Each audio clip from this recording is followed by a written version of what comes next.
రాష్ట్రంలో వ్యవసాయం తర్వాత అత్యధికంగా ఉపాధి కల్పించే సూక్ష్మ, చిన్న, మధ్య ఏకతరహా పరిశ్రమలు తీవ్రమైన గడ్డు పరిస్థితులను ఎదుర్కొంటున్నాయి.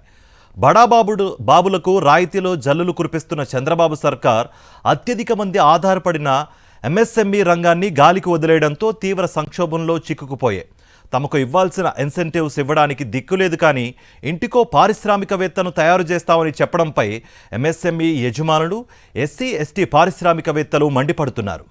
చంద్రబాబు అధికారంలోకి వచ్చాక గడిచిన 18 నెలల్లో ఆంధ్రప్రదేశ్లో 3041 ఎంఎస్ఎంఈ యూనిట్లు మూతపడినట్లు కేంద్ర ఎంఎస్ఎంఈ శాఖ మంత్రి జితన్ రామ్ మాంఝీ స్వయంగా రాజ్యసభకు తెలియజేశారు. ఈ యూనిట్లు మూతపడటం ద్వారా 39,327 మంది ఉపాధి కోల్పోయినట్లు తెలిపారు. ఇదే సమయంలో జాతీయ స్థాయిలో మూతపడిన యూనిట్లలో ఏపీ వాటా 3.73% ఉండగా 7.44% మంది ఉపాధి కోల్పోయారు. కోవిడ్ కాలంలోనూ ఇలాంటి పరిస్థితి లేదు. రాష్ట్రంలో ఈ స్థాయి ఉపాధి కోల్పోవటం ఇదే ప్రథమం అని అధికారులు వెల్లడిస్తున్నారు.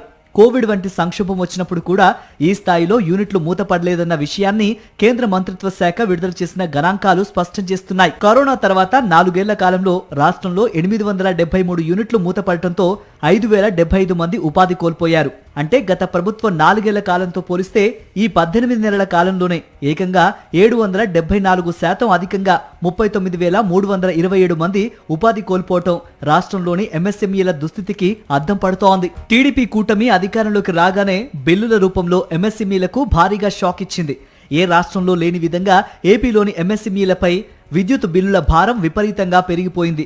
విజయవాడ కేంద్రంగా పనిచేసే ఒక ఎంఎస్ఎంఈకి సగటున యూనిట్ ఛార్జ్ 13.55 రూపాయలు చేస్తుండగా తమిళనాడులో సగటున యూనిట్ ధర 7 నుంచి 8 రూపాయలుగా ఉంది. అంటే యూనిట్ కు దాదాపు 6 రూపాయలు అదనం.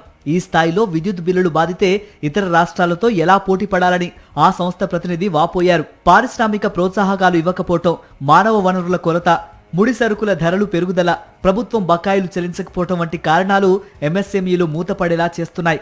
ఇంకో పక్క ఎంఎస్ఎంఈలు తయారు చేస్తున్న ఉత్పత్తుల్ని ప్రభుత్వ శాఖలు కూడా కొనుగోలు చేయకపోవటం, ప్రభుత్వ అసమర్థ విధానాలతో ప్రజల్లో కొనుగోలు శక్తి పడిపోవటం వంటివి ఎంఎస్ఎంఈ యూనిట్లు గడ్డు పరిస్థితులను ఎదుర్కొనే విధంగా చేస్తున్నాయి.